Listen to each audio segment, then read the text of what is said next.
Hello, ate.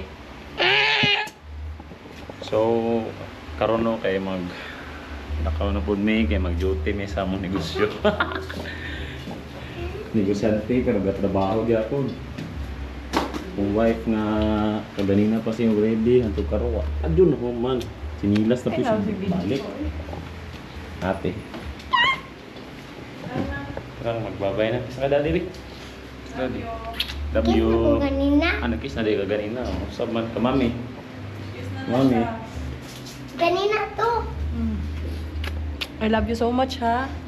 So, ma-audio din niya mong kusina, no? Bago pa mo balhin. Dede. Oo. Umba ni. Ha? Ha?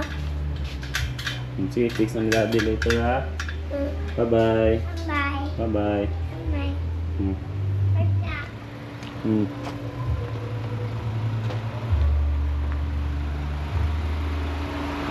Kunan.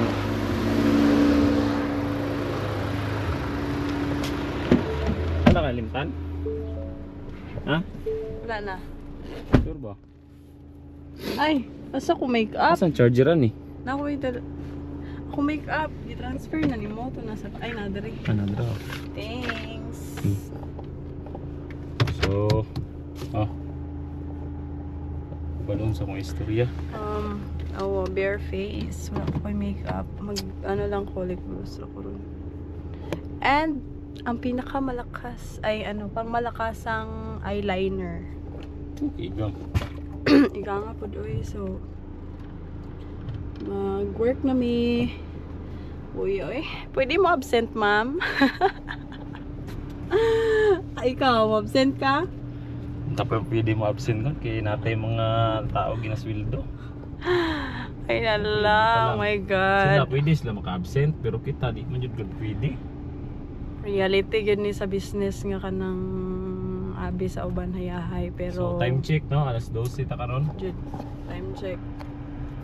Alas 12 na. Alas 12. Okay. Alas 12 Udto ta sa na- udto. Udto namin nilakaw karon kay Siyempre magatiman pa puta sa mga bata. timan pa sa mga bata. Tapos udto na pod kay nagkuan sa mga nilabhan, no? And pero usually jud gahawa gyud mi sa balay mga 10 AM, 11 AM every day. So baysa Unsa to ang ganap karon? trabaho sa ta. Trabaho Ato ta. sa bodega daghan kay tagpang trabahoon. Ito yung mga order sa atong mga suki. Absent pod ang atong driver karon. So So kami sa karon ang mag-deliver. misa mag-deliver, mag receive og stocks. Di na ta mag-speakers balay. Dili na. Sige. Di na pagbabay na kamlakaw na ta. Bye-bye. Bye guys. Update lang ta muna pod unya. Bye.